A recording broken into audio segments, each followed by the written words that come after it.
Primer tema es errores, errores, ¿no? Entonces, recuerden, ¿no? Cuando explicamos o cuando vimos, cuando estudiamos una población, es difícil estudiar a toda la población, por lo tal motivo obtenemos una muestra, ¿no?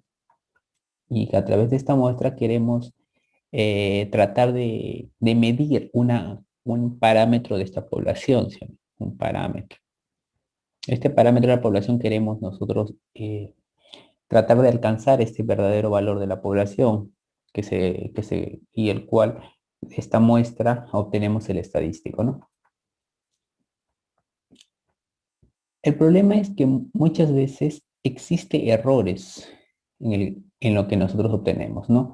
Imaginémonos que nuestro parámetro real es 20,2, pero nuestro valor en la muestra salió 19,8. Entonces aquí hay un error, ¿no? Ahora, ¿por qué ocurrió ese error? Puede- Pueden haber muchos motivos. Y eso es lo que vamos a revisar ahora. ¿Cuáles son, por qué ocurren errores en las mediciones o en los resultados de un trabajo de investigación? ¿Por qué ocurren eso, no? Entonces vamos a revisar el tema al respecto.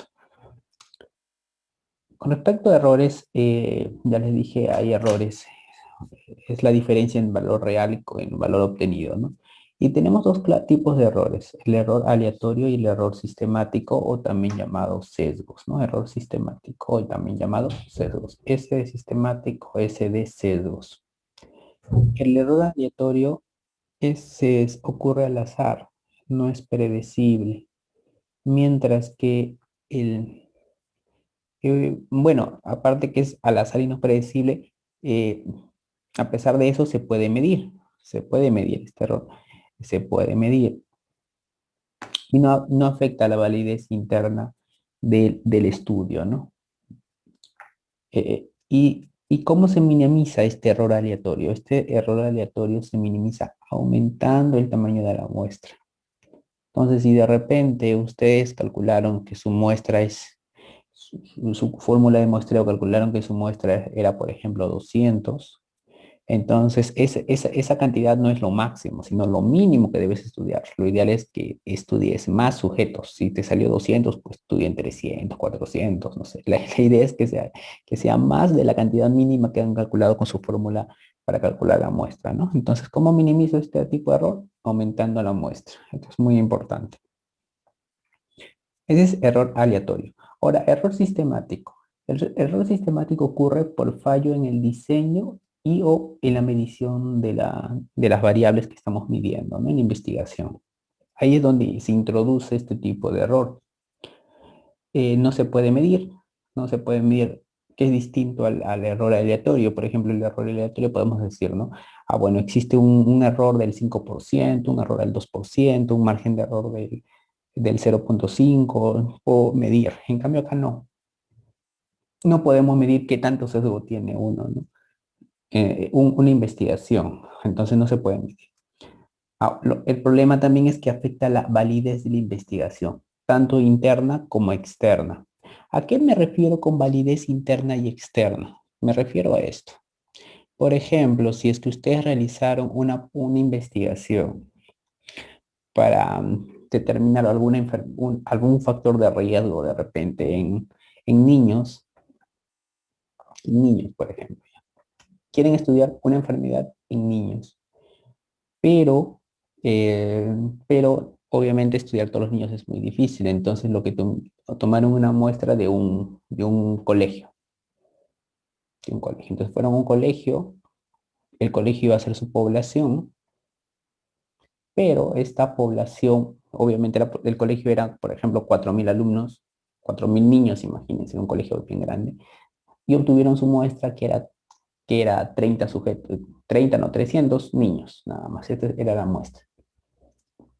Y entonces, ustedes quisieron, su población objetivo eran los niños, pero como es imposible estudiar, no es imposible, es muy difícil estudiar a todos los niños, por ejemplo, de un país. Entonces, utilizaron a colegio como su población fuente, ¿no? De donde van a obtener la información. Y de aquí esta población fuente, este colegio donde están todos los alumnos que habían 4.000 alumnos, entonces calcularon su muestra y le salió 300. Los resultados que obtengan de esta muestra, lo que van a tratar es de extrapolar o inferir lo que ocurre en el colegio. La capacidad de que el resultado se aproxime o esté cercano al verdadero valor, eso tiene que ver con la validez interna. Ya, con la validez interna. O sea, lo que he encontrado en investigación, bueno, es válido en el colegio. Ya, eso es validez interna. Pero si es que mi investigación puedo extrapolar mis resultados no solamente al colegio, sino a todos los niños del país, por ejemplo, eso se llama validez externa. Validez externa. ¿Ya?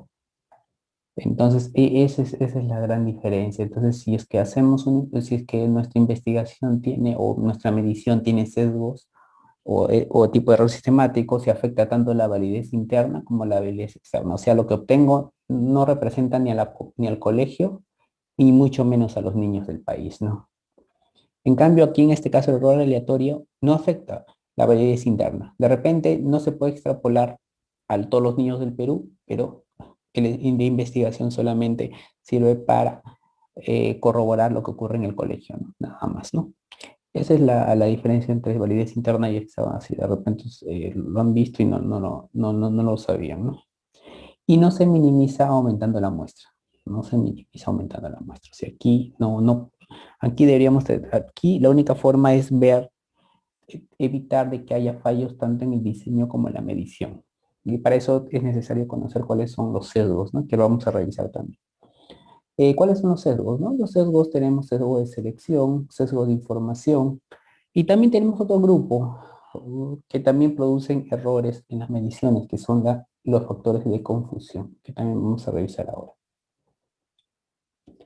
Entonces, error sistemático o sesgo.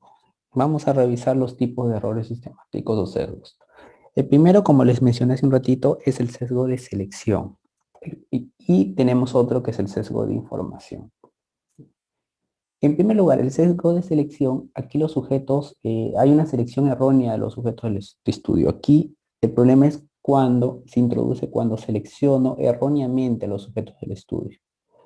Por ejemplo, si vamos a realizar un estudio de casos y controles, entonces los casos y los controles están mal seleccionados, por ejemplo, ¿no? O si están realizando un estudio experimental, han sido mal seleccionados el grupo experimental y el grupo control, ¿no? Entonces vamos a ver cada uno, algunos tipos o algunos tipos de este sesgo de selección, los más conocidos, los más detallados en varios libros, ¿no? Entonces vamos a revisar, porque son varios. Vamos a revisar algunos, los más importantes, que no deben olvidar, ¿ya? Aquí tengo lo que vamos a revisar de tipo de sesgo de selección. Tenemos el sesgo de exclusión, el sesgo de Bergson, de Neyman y el sesgo de autoselección. En el sesgo de exclusión, ¿qué ocurre? Sesgo de exclusión. Aquí la forma como yo elijo elección de casos y control se realiza de manera distinta.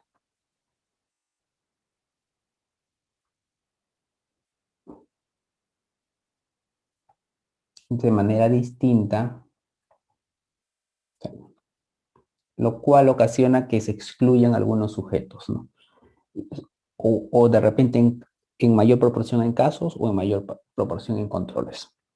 Por ejemplo, imaginémonos que realizamos un estudio de casos y control, ¿no? Ya, entonces realizamos un estudio de casos y control o cualquier otro tipo de estudio en el cual seleccionamos a los sujetos, ¿no? Seleccionamos a los sujetos y a los que van a ingresar a nuestro estudio. Entonces nosotros decimos ya, van a ingresar a nuestro estudio aquellos sujetos que, que puedo contactarlos por teléfono, ¿no? Imagínense que van al hospital, revisan las historias clínicas y ahí están los teléfonos contacto de los pacientes. Entonces, ya quieren estudiar una enfermedad, entonces lo que hacen es llamar por teléfono a estos pacientes. Entonces, para un mejor entendimiento de este tipo de sesgo, selección de casos se realiza de manera distinta. Ya, bueno, yo estaba dando un caso específico, pero es la selección de casos de manera distinta. Entonces, voy a seleccionar los casos que van a ingresar en mi estudio. Entonces, voy a buscar las historias clínicas y veo que las historias clínicas tienen los teléfonos. Ya, entonces, voy a llamar por teléfono a estos sujetos, a los sujetos que son casos, ¿no? Voy a llamarle por teléfono, pero voy a encontrar algunas historias en el cual no está el número telefónico. Entonces voy a retirar estas historias clínicas, porque como no está su número telefónico, yo no sé cuál es su número telefónico. Y solamente voy a llamar a aquellos pacientes que tienen su número telefónico en la historia, ¿no? Su número telefónico. Entonces aquí puedo introducir un sesgo, ¿por qué? Porque estoy retirando a los sujetos que no tienen número de teléfono. Y estos sujetos no están ingresando al estudio. Y de repente estos sujetos, posiblemente, estos sujetos que los estoy excluyendo estén expuestos al factor que estoy evaluando, estén expuestos a esta exposición que me interesa y puedo alterar mis resultados. Entonces, en eso consiste el sesgo de exclusión, ¿no? Entonces, la elección de casos se realiza de manera distinta de un sujeto a otro sujeto, ¿no? En este caso estoy seleccionando solamente, reviso todas las historias clínicas y solamente estoy seleccionando los que tienen número telefónico. Los que no tienen, no lo estoy considerando en mi estudio y eso alteraría todo. Lo ideal es que todos ingresan al estudio, ¿no? Bueno, todos tengan la misma probabilidad de ingresar al estudio. Entonces, en eso consiste el sesgo de exclusión. El sesgo de Bergson, eh, ¿cuándo ocurre el sesgo de Bergson? El sesgo de Bergson es cuando se utiliza muestras hospitalarias, ¿ya? En primer lugar, muestras hospitalarias. Esto es primero. Cuando, por ejemplo, ustedes que seguramente están realizando sus investigaciones, probablemente están realizando estudios en un hospital. Y este se introduce en muestras hospitalarias. Pero ¿qué más debe tener? Porque no todos los estudios en hospitales pueden introducir este tipo de sesgo. Aquí ocurre de que comparamos grupos, se compara grupos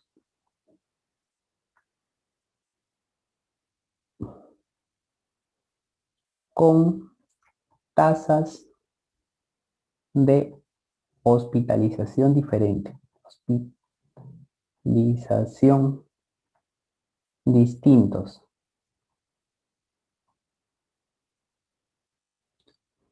Ya, esa es otra característica. Se compara grupos, por ejemplo, casos y controles, cuyas tasas de hospitalización es distinta. Por ejemplo, los casos se hospitalizan en mayor proporción que los controles. ¿Ya? Y otro más, que el factor de riesgo que estamos estudiando, de riesgo, está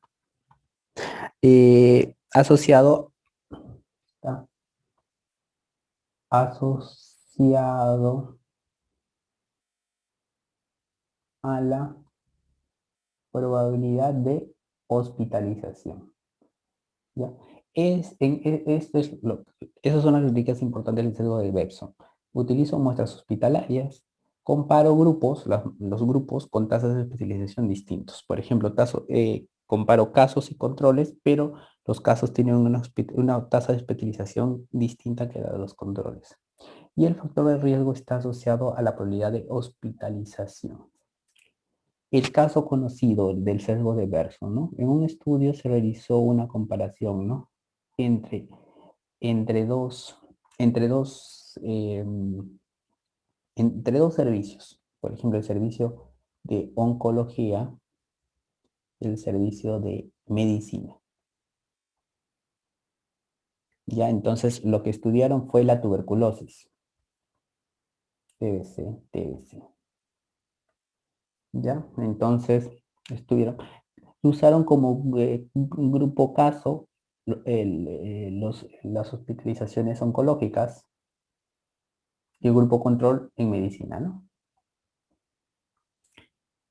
Ahora, sabemos que es más probable encontrar casos de tuberculosis en el servicio de medicina, porque hay mayor tasa de hospitalización por tuberculosis en medicina, que la tasa de hospitalización en oncología, ¿sí o no? Es raro, que es poco probable, aunque son factores de riesgo, pero en el servicio de oncología generalmente no se hospitalizan los tuberculosis, generalmente se hospitaliza en el área de medicina, pero igual, hicieron así la comparación y al hacer esta comparación de dos grupos que tienen diferente tasa de hospitalización, generó conclusiones erradas. Por ejemplo, en este estudio encontraron que el cáncer es factor protector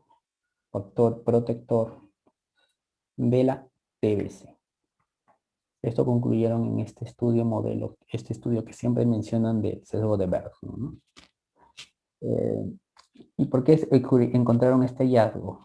Bueno, esta supuesta asociación equivocada es porque las tasas de hospitalizaciones eran distintas y el factor de riesgo que estábamos evaluando era tuberculosis, pero este factor de riesgo está asociado a la probabilidad de hospitalización, ¿no? En el servicio.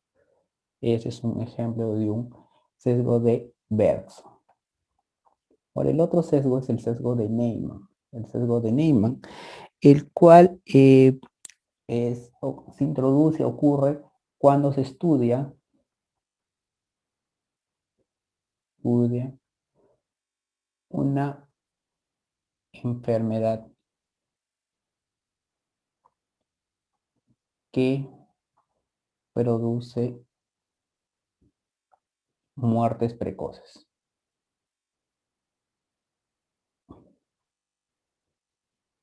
y no ingresan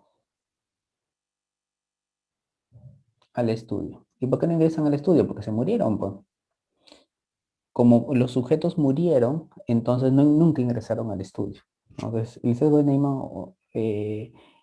puede introducirse cuando ocurre eso, ¿no? Por ejemplo, una enfermedad que genera malformaciones congénitas, probablemente la mayoría de estos sujetos han fallecido al nacimiento, en los primeros meses de vida.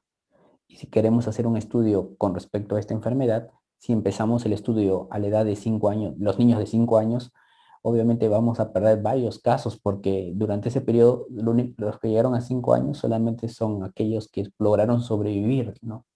Imagínense, de los 100 que nacieron, solamente sobrevivieron 10.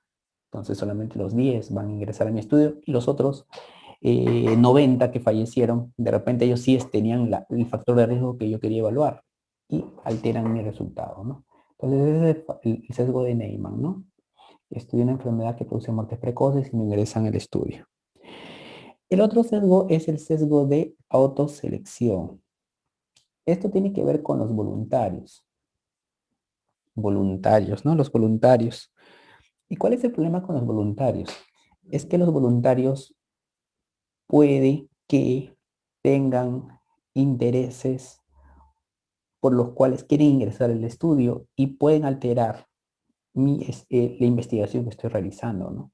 Imagínense que, por ejemplo, el grupo caso son los enfermos y el grupo control son personas sanas, pero que son voluntarias. Entonces, no estoy seguro, comparar estos dos grupos no me va a dar, probablemente me va a dar resultados sesgados, porque los sujetos de acá pueden tener diferente característica con respecto a los enfermos. Recuerdan en la clase de estudios epidemiológicos mencionamos, ¿no? Cuando hablamos de casos y controles, lo ideal es que la población de casos sea la misma población de los controles, o sea, provengan de la misma población. Estos dos grupos que estamos comparando deben tener igual probabilidad de exposición de estos factores de riesgo, ¿no? Quizás los voluntarios tengan menor probabilidad de exposición a factor de riesgo y haría de que mi asociación sea, de que lo altere mi medida de asociación, exagere mi asociación que yo encuentre. Eso se puede introducir por este sesgo de autoselección. Entonces también hay que tener mucho cuidado cuando ingresamos voluntarios a un estudio, por ejemplo, casos y controles.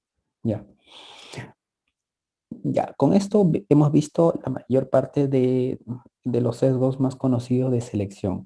Ahora, sesgos de información. Aquí hay un error en la recogida de datos o en la definición de variables. O sea, aquí tiene que ver con cómo se le recojo los datos o cómo defino las variables. Aquí tengo los más conocidos, sesgo de observación, de notificación, de vigilancia, de atención. Ahora, ¿el sesgo de observación en qué consiste? A ver, vamos a poner otro color de mi lapicito ya. Sesgo de observación, ¿en qué consiste? Consiste en que este error o introducir este error se produce al recoger información errónea. Información errónea. Estoy recogiendo los datos del suceso que está ocurriendo, por ejemplo, en los estudios observacionales, pero esta recolección está errada, lo que estoy recolectando es errada. Entonces aquí tengo dos tipos, ¿no? El sesgo de memoria. Aquí, aquí tiene que ver mucho con el olvido, ¿no? Recuerdo diferencial en casos y controles. ¿A qué me refiero? Eh, por ejemplo, están realizando un estudio de casos y controles y ustedes usan como fuente de información una encuesta.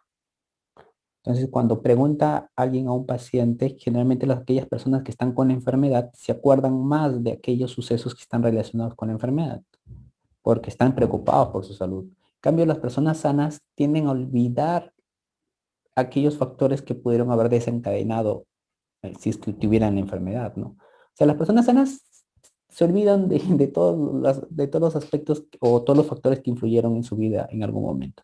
En cambio, las personas que están enfermas tratan de recordar más porque quieren curarse o que le diagnostiquen de manera precisa, ¿no? Entonces, esto genera este sesgo de memoria, un recuerdo diferencial tanto en casos y controles. El otro es el sesgo del entrevistador. Cuando cada encuestador o cada observador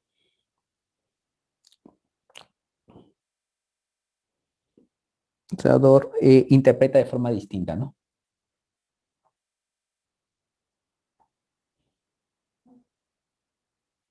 De forma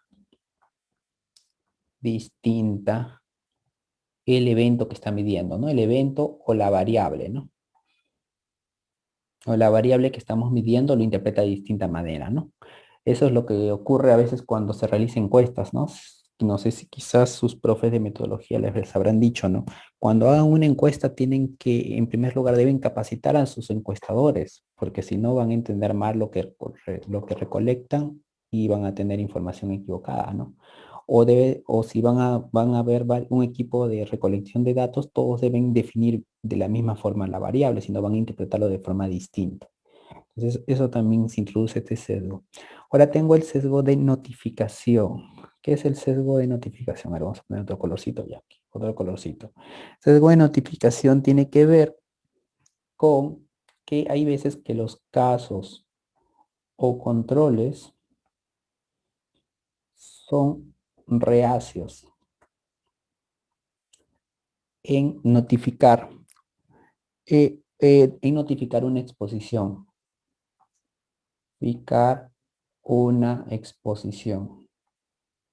Tal vez por vergüenza o tal vez por vergüenza, vamos a poner acá ya, tal vez por vergüenza o porque están preocupados por algo, no quieren notificar, ¿no? Entonces, como no tienen miedo de informarte esa característica, entonces recogen información de manera errada. El sesgo de vigilancia, ¿cuándo ocurre? Vamos a poner otro color, sesgo de vigilancia. El sesgo de vigilancia ocurre en eh, cuando se controla o mide la variable, la variable en un grupo, en un grupo, cuando se controla o mide la variable en un grupo, con mayor, un grupo, pero con mayor mayor minuciosidad, minuciosidad,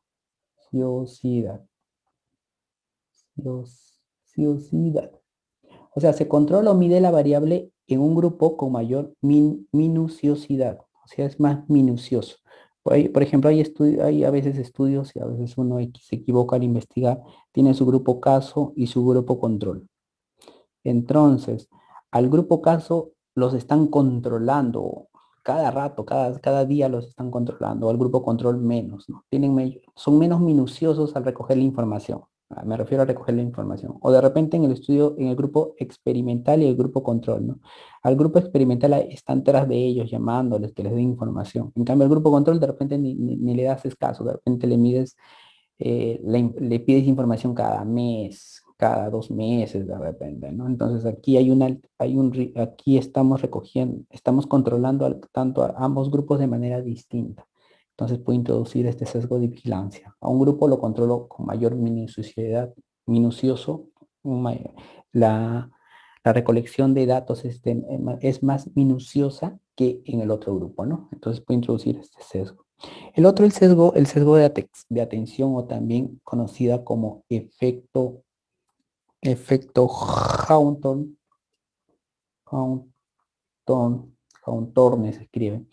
Ocurre cuando los participantes alteran su conducta. Participantes alteran, alteran su conducta cuando notan que son observados. Que son observados. Entonces, estos sujetos, imagínense que están haciendo un estudio de comportamiento y ustedes los están viendo con una cámara que están haciendo. Solo basta que uno se dé cuenta que les estás observando, que los estás estudiando, puede que alteren su conducta y malogran sus resultados, ¿no? Porque como alteran su conducta, van a recoger más los resultados, los datos, van a recogerlo de manera incorrecta y van a introducir sesgos a su estudio, ¿no? Estos son los sesgos más comunes que les acabo de mencionar. Ahora tengo un grupo que es el factor de confusión. Hay algunos que lo consideran dentro de sesgos, otros dicen que no, que debe ser aparte, ¿no?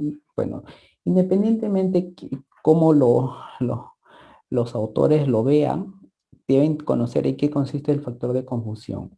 El factor de confusión se produce cuando un tercer factor se asocia tanto con la exposición como el desenlace.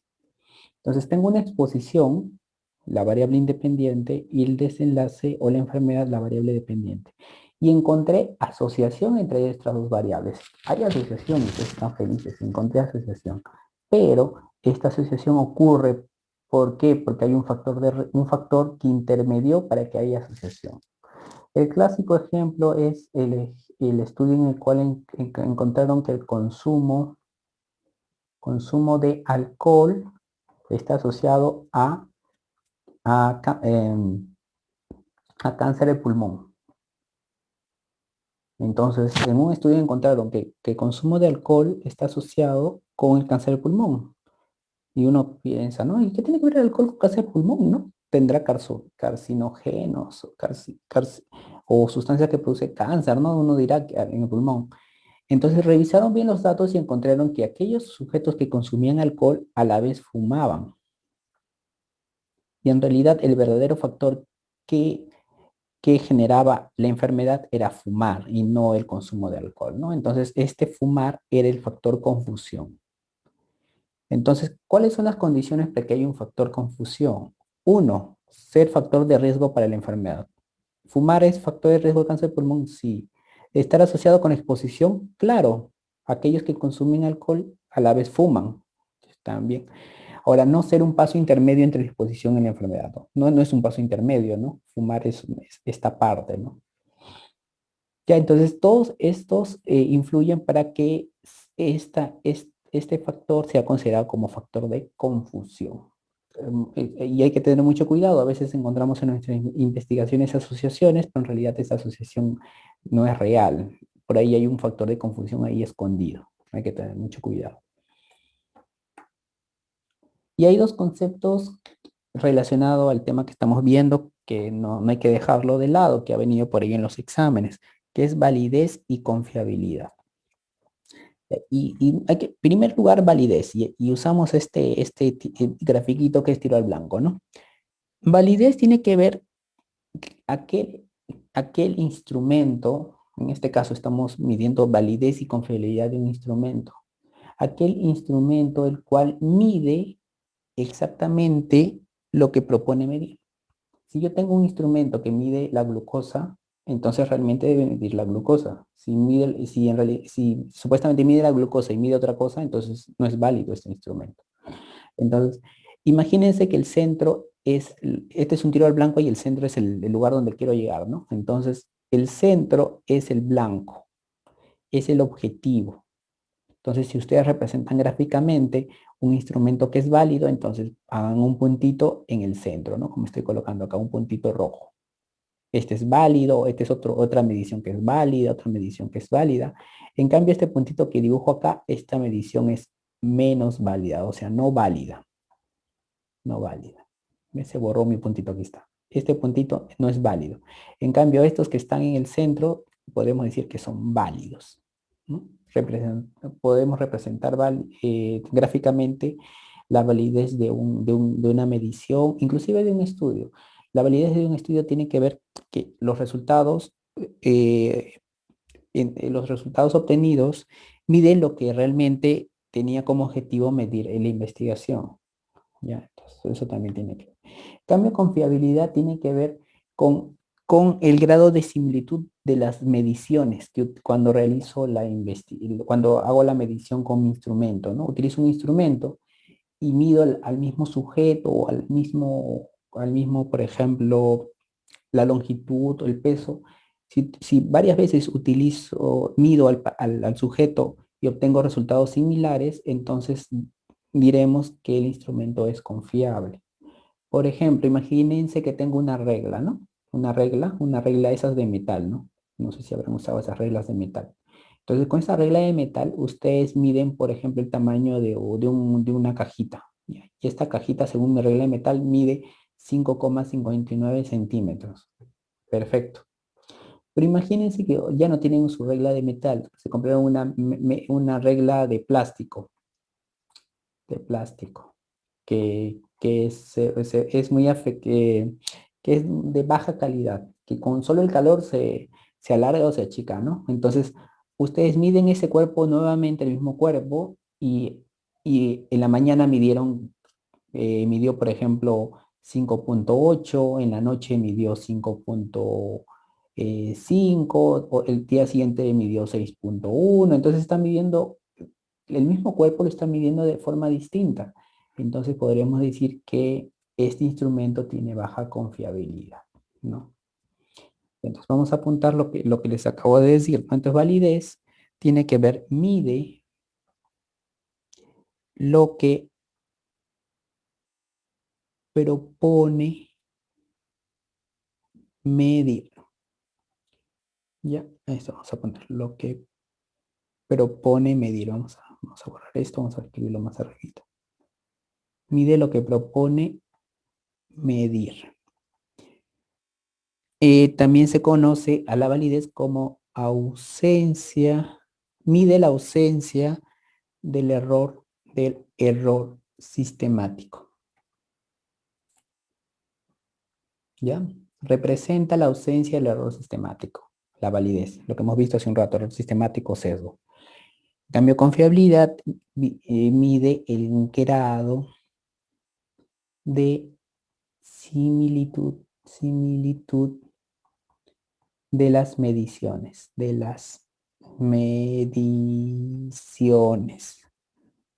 o sea, o también los resultados, ¿no? Y, y representa la ausencia del error aleatorio.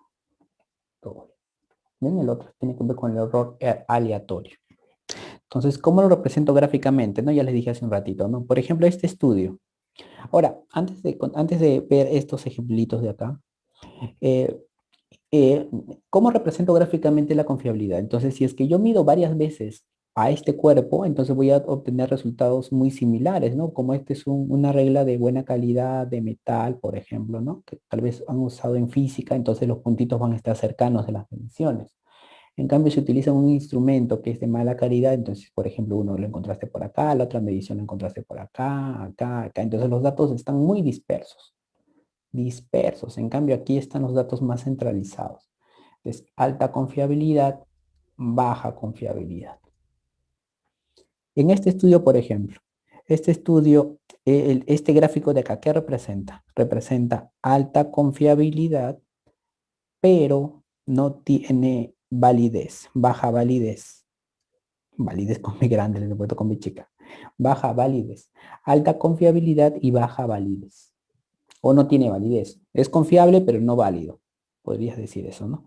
En este caso, acá, baja confiabilidad o no es confiable, ya, si quieres decirle no es confiable porque miren los puntitos, están por todas partes y tampoco no es válido.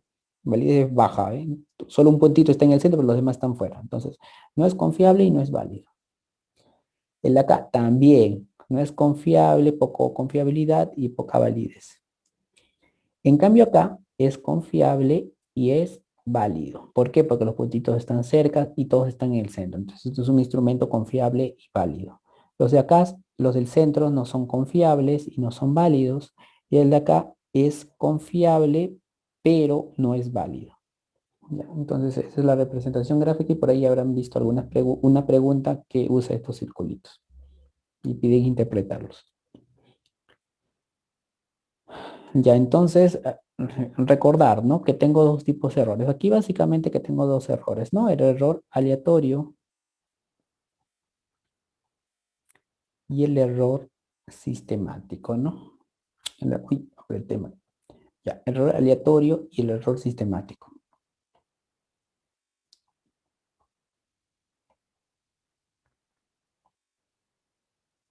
Ya, el error aleatorio, como hemos visto hace último, tiene que ver con la confiabilidad.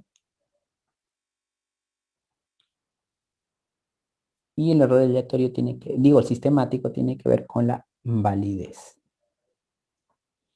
El error aleatorio se reduce